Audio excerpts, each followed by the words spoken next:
playoff weekend, the NFL delivered everything.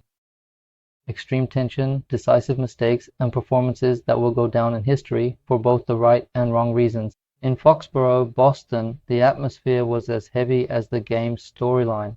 The Texans' defense did their part, but the offense simply collapsed in the face of a disastrous performance by C.J. Stroud. On the other side, the Patriots took advantage of every opportunity with Drake Maye showing composure, talent, and confidence in one of the league's most hostile environments. Weekend of football. Let's go to Foxborough yesterday, and that's the right phrase. Houston, we have a problem. A day in which the Texans' defense was good enough in Foxborough on a miserable weather day, and C.J. Stroud just had a disaster of a playoff game. Dan, what are we doing? Yeah, this is a keeper. Chason does a great job going upfield. Don't make the throw. Your defense is going to win you the game. Elements, all that. Great play by New England defensively. Terrible play by C.J. Ensuing Texans possession, C.J. Stroud would throw 4 interceptions in the first half of this game. That one you just saw went back for 6. This one might not be quite as much his fault. No, I mean, would I nitpick and say give me the ball a foot lower on his chest because of the weather elements? Yes, but this ball has to be caught. I'm not putting that one on the quarterback. Stroud candidly had about as bad a playoff game as you'll ever see a quarterback have. And on the other side, this is Drake Maye. How about this catch? That's a ridiculous catch and throw. I mean, watch Steph as he's going to the ground. There, right there, kind of pull that ball up so it doesn't hit the ground.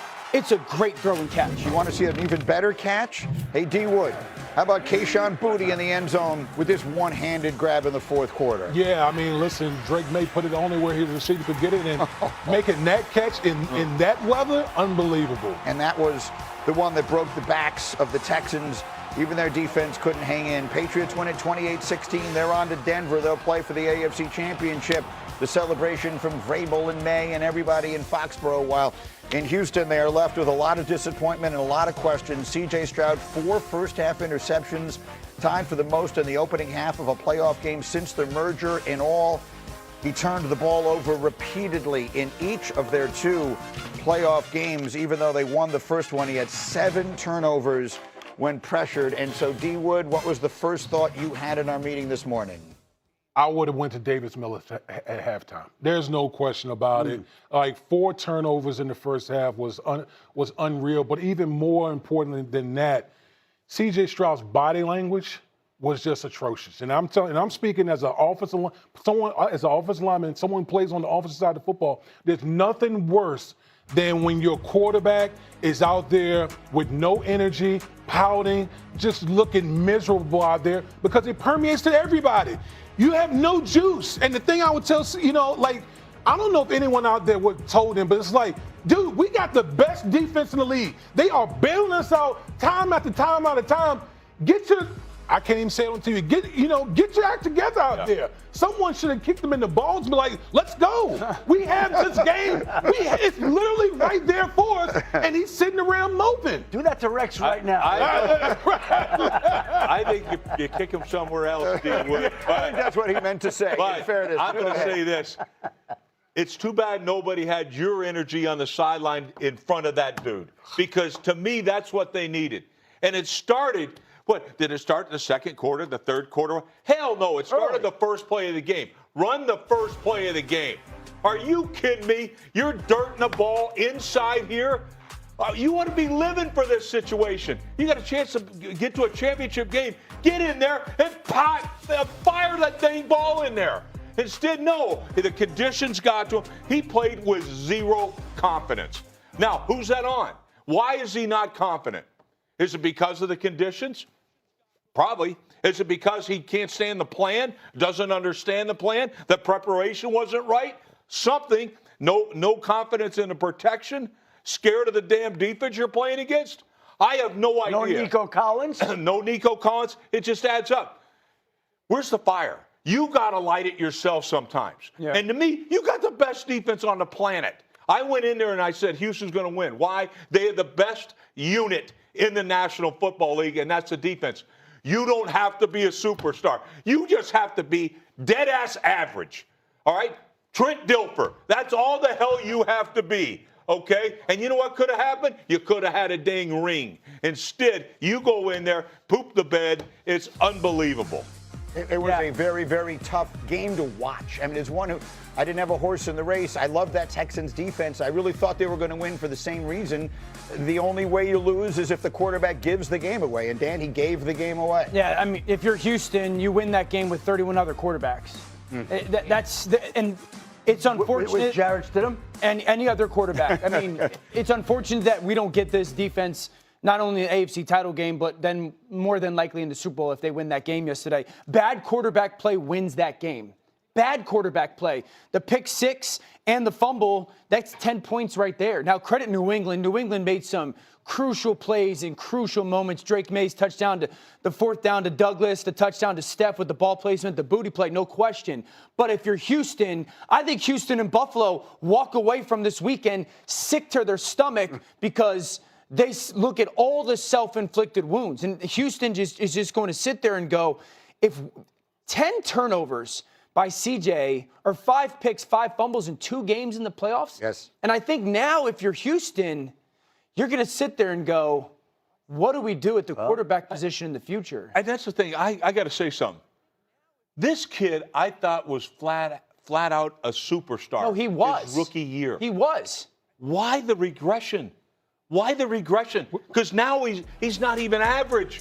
But this kid was a superstar. Wait, but Rex, I thought Troy Aikman said it perfectly on the broadcast that he felt like C.J. Stroud was chasing his rookie year. Yeah. Maybe he's pressing. I don't know. Yeah. But what we saw yesterday combined with the wild card game against the Steelers, ultimately the Houston franchise is going to have to make some tough decisions. Let me get Shefty in. Go. Dan, you said, what do they do next at the quarterback position, right? So here's the deal. We already know the Panthers are picking up the 5th-year option for the number 1 pick in that draft, Bryce Young. I don't think there's any way the Texans don't pick up the 5th-year option. Yeah, I agree. For C.J. Stroud. They're going to pick it up. Now the question is, do they, and you're going to balk when I say, do they extend him or do they let him play it out? How do they handle it?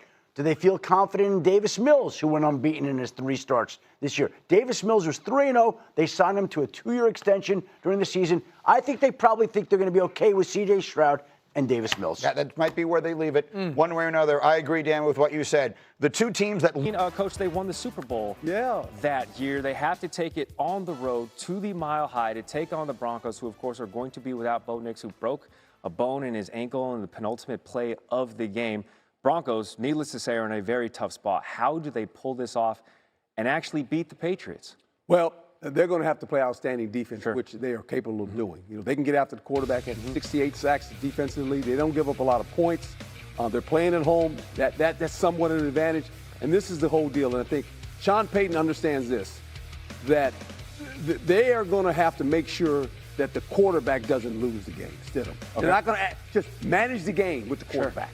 Just make first downs. Don't do anything silly. Don't turn the ball over. We have a defense that will keep the score down if you do not turn the ball over to the bad guys. Is there enough offense for Denver, for Stidham to simply just have to manage and let the defense do the rest? That's what he's going to have to do. Okay. Because this New England bunch is a really good football team. Sure. Haven't gotten a lot of credit for their record. Okay. Everyone looked at their record this year and said, you know what? They got an easy schedule. Yeah. All you do is play the teams on the schedule. Correct. And they won a bunch of football games. Sure have. This is a hot team. They're very confident. They go into Denver playing a team that plays outstanding defense. Yeah.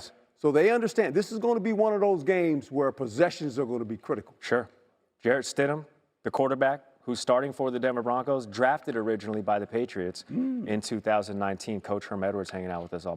In the end, the game in Foxborough was the perfect portrait of how decisive the playoffs are.